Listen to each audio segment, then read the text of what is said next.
Hey everybody, this is Anthony with the VR Game Rankings YouTube channel, and of course you guys are tuned in to the daily vlog series. This is episode 94. It is Thursday, February 8th, and I tell you what folks, today we have a lot of various game announcements to go ahead and get into, so why don't we go ahead and dive into it. And there might be a little bit of game discussion towards the back half of this show if we can get there, but we do have a lot of game announcements, and let's go ahead and start it off with Sprint Vector. Yes, Sprint Vector has launched today. It is currently available. Now, obviously, we already knew that Sprint Vector was coming out today on February 8th for the HTC Vive and the Oculus Rift, and it is coming, I believe, next Tuesday on February 13th for PlayStation VR. But what we didn't know is how much is this game going to cost. And so the cost of Sprint Vector is $29.99, but it is launching with a launch discount, and this launch discount is 20% off. It is not the normal 10% off. You're getting 20% off, so the price until February 15th is going to be $23.99, so you get a relatively decent discount here. And this kind of brings me to the discussion that me and Gary had on the most recent episode of VR Roundtable. We were talking about Sprint Vector, and I was kind of inquiring about the price. And I was saying, what do you guys think about the price? Now, I said I believe the price on the low side will be $29.99, on the high side $39.99, and I thought it would be somewhere in there. And Gary was a little bit surprised by this, and he kind of thought that even at $29.99, it's a little bit too high, and he thinks that would be a mistake. I think he kind of felt like $19.99 or $24.99 is a great price. And so it appears that Survios is kind of looking for a little bit of an in-between ground here by giving that 20% launch discount. So you're getting it for $24 if you buy it prior to February 15th. But then, of course, after that, the price jumps back up to $29. Now, personally, I feel like this game is a little bit underrated because in the open beta, we did get these 3 tracks that we could race on, and I thought all 3 tracks were awesome. I liked the music for all 3 tracks, incredibly colorful and all of that type of thing. And the full game features 11 tracks, and I believe it also has another additional, I forget how many challenge courses, but there's other tracks as well for like 21 total tracks or courses in the entire game, which I think that is actually a lot of content, even at a $29.99 price. This is kind of like VR's version of Mario Kart. Until we have something better, this is pretty much what that is, and I think the game's pretty damn good. And the good news is VR Roundtable did get a review code for this game, which I will be trying the full version of this game actually later today. I should have tried it last night, didn't get around to it, didn't get a chance, but I will try the full version of Sprint Vector later today. So on Friday's show, I should be able to talk about some more of the additional tracks that are available and just kind of the feel of the full version of the game and the differences with the open beta. So we'll definitely get into that on tomorrow's episode, but we do have more game announcements as well. So additional game announcements, Ark Park is coming on March 22nd. And so this was rumored to be the release date for Ark Park, but we did not have any kind of a guarantee. We weren't absolutely sure that Ark Park was coming March 22nd, but the official Ark Park Twitter has tweeted out that the game is coming on March 22nd to all of the platforms. It's coming to PlayStation VR, Oculus Rift, and of course Steam VR as well, which includes the HTC Vive. So we do have Ark Park to look forward to. I believe 8 minutes of gameplay of this game kind of leaked onto YouTube, and some people are kind of wondering what really is the gameplay for this game. Like, is this going to be this dinosaur VR game that we've all been dreaming about? or is it going to be kind of a dud? I did hear one guy talking about it, and he was like, it almost seems like a phone game that they're putting into VR. I'm not so sure about it, blah, blah, blah. So we'll have to see as we get a little bit closer to that release date if we get some more gameplay trailers and more information along those lines. Okay. Additional game announcements, Drunken Bar Fight. Now, we knew this was coming to PlayStation VR. This is coming from The Monkey, which is the developer of the game, and it has been announced that this game is coming next Tuesday for the PlayStation VR. Drunken Bar Fight should arrive on February 13th for PlayStation VR. We don't have a price for this. And also the developer said that this is not absolutely locked in stone. They are planning for next Tuesday, but there could possibly be some unforeseen circumstances that could pop up and potentially delay the game. But right now it is on schedule for Tuesday. And I played Drunken Bar Fight on the HTC Vive, and it's an interesting game, but I don't know. I always felt like it was a little bit janky in certain respects, but it is a fun game. It's not very expensive. It's kind of like Thrill of the Fight, or I'm trying to think how you would really describe it, but basically it's kind of an exercise game too. You will actually get a little bit hot and sweaty playing this game because you're throwing punches, you're grabbing bottles, you're smashing it over people's heads. And it's really quite interesting, but I don't know that it has that long-term gameplay that I'm kind of looking for, but it certainly is entertaining. It's definitely different. It is definitely not the average game that you're going to play for sure. So we'll see how PlayStation VR players react to this game on Tuesday, next Tuesday. And then in additional game release news, Superhot and Arizona Sunshine are coming to the PlayStation VR on disc. So both of these games are currently available. The digital versions have been available for a long time, but these games are getting actual Blu-ray physical versions, at least in the United Kingdom. Whether or not we'll actually get these in the United States remains to be seen, but I think this is a pretty good sign, because what this shows us is obviously Superhot and Arizona Sunshine. For both of these games to get actual physical releases means that PlayStation VR owners have been very receptive to these games. They've really liked these games, and these games have done well enough, they've sold well enough, that Sony believes, we probably should have a physical version of Superhot and a physical version of Arizona Sunshine. Whether or not we get those in the USA remains to be seen.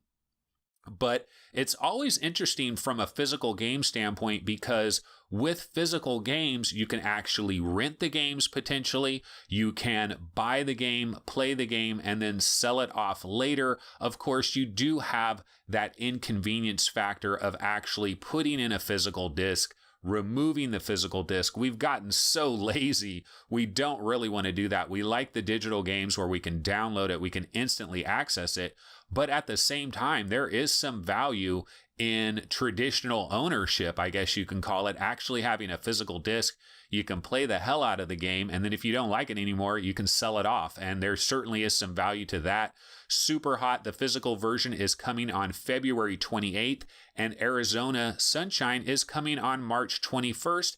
And once again, this is European dates for these physical releases. We do not have confirmation yet that this is coming to the USA markets as well. Hopefully they will. It'll give people out there with subscriptions to, say, GameFly a chance to try the physical versions of these games. As we continue down the game announcement road, we have Townsman VR, which is available today. Yes, Sprint Vector has launched today and is available on Steam. But there is another game available if you have an HTC Vive. I believe this is probably also available for the Oculus Rift as well, although I didn't actually check that. but Townsman VR has entered early access. This game is going for $10. It is being brought to us by Handy Games, and this is kind of like a town building game or kind of a god game where you kind of have villagers, you move them around, you assign them different tasks, you have them create different buildings, and then your town starts to grow, kind of like Tethered, kind of like ActRaiser and some of these type of god building type games. And I do have the official Steam page description from Handy Games. I'll go ahead and read this off. Lean back, relax, and watch the bustling life of your villagers, or actively get involved to speed up processes and move workers and resources directly where they are needed. You are able to seamlessly change between the all-encompassing view of a god and the detailed view of a citizen, able to follow the colorful life of your village. There is a lot to discover, but watch out for the Black Knight's plundering hordes. So probably what I'm thinking is with this game is you are going to set up your town situation and you're going to try to like build different buildings and kind of set up your defenses a little bit, and then probably every so often a wave of attackers kind of comes in, the Black Knight's plundering hordes, and then you have to survive basically these waves of attacks and see how your city is shaping up after you've dealt with that. The interesting thing about this game, though, it is only $10. It looks relatively good, doesn't look too bad. Now, I have to admit, these are not really my type of games, even though they're incredibly colorful, and I really like the colorful, cheerful nature of the game, and they start out really well. I like the beginning of all these games, but what happens is they just get more manic and they just get more crazy, and basically it is a multitask simulator, really, is what it's all about. It's about having a million different things going on simultaneously, figuring out what you need to prioritize. And I eventually don't like it at a certain point. It's like Tethered. I played Tethered on PlayStation VR, liked it a lot for the beginning section of the game. But then as it starts to get harder and harder, I'm like, you know what? I don't really find this very fun or enjoyable. But I know there's tons of people out there that love this type of stuff. Obviously, we have Skyworld that came out a while back. And then Hidden Path Entertainment has Brass Tactics coming out later this month. Now, those are probably more hardcore strategy sim kind of real-time strategy games, more so than what Townsman VR is. But this is an interesting game, and at the $10 price, relatively affordable, looks very colorful. So we're very interested to see what the early reviews are going to be on Townsman VR. Okay, now I'm going to get into a game that was announced. I don't know if this was announced yesterday or the day before, but I had it on this. I had it as a story to cover, but then we didn't get to it. I was covering other things, ended up running out of time. But there is a major new game announcement, a new game that will be coming this spring. It is called Downward Spiral Aura Station, and this is coming to PlayStation VR, Oculus Rift, HTC Vive, and the Microsoft Windows mixed reality platform as well. So this is coming to basically every dedicated VR headset, and the easy way to describe Downward Spiral is it's kind of Lone Echo meets Dead Space or Event Horizon, which is kind of how I would describe it. Now, if it's as good as any of that, that would be awesome. The developer is Third Eye Studios. They are from Finland, and the developer Third Eye Studios has said that this game has been inspired by a number of different movies and TV shows, and they specifically mentioned 2001: A Space Odyssey. They mentioned Twin Peaks. They mentioned Black Mirror, and they also mention There Will Be Blood. And the one that kind of like, one of these is not like the other, and that is There Will Be Blood. So I'm certainly curious to see how that is going to play into it. I love Black Mirror. 2001: A Space Odyssey is awesome, especially with, you know, how the computer artificial intelligence that's on there is really cool. I really like that. And so if you watch the trailer for this, it does have that kind of event horizon, that derelict space station that it's probably a story where it's like, we've lost contact. We haven't heard anything from this derelict space station for a couple of years. You're sent to go check it out. And there's always some crazy shit that goes down. And that's kind of what this game looks like. But it does have that zero-G locomotion that Lone Echo featured. And this is one of those things where when we got Lone Echo and we felt this zero-G locomotion, being able to grab on things and pull yourself and push yourself through the world, it just feels so natural, so normal, and it feels so right that we kind of knew there would be a lot more VR games that would feature this type of locomotion mechanic. And this is probably the first one that is going to hit after Lone Echo. So we do have this. Now, Third Eye Studios, one of the things that they talked about as far as this game Downward Spiral is that they are going to use visual storytelling, that there will be no traditional voiceovers, no audio diaries, no audio tapes that you find a la BioShock, no cinematics, that instead what they're going to do is they want you to discover the story. They don't want to tell you the story. They want you to discover the story, and they want you to discover the story through environmental cues and kind of have the story revealed in a more natural way. And so this game features single player, it features co-op, and it also has an 8-player competitive option as well. This game is coming in the spring.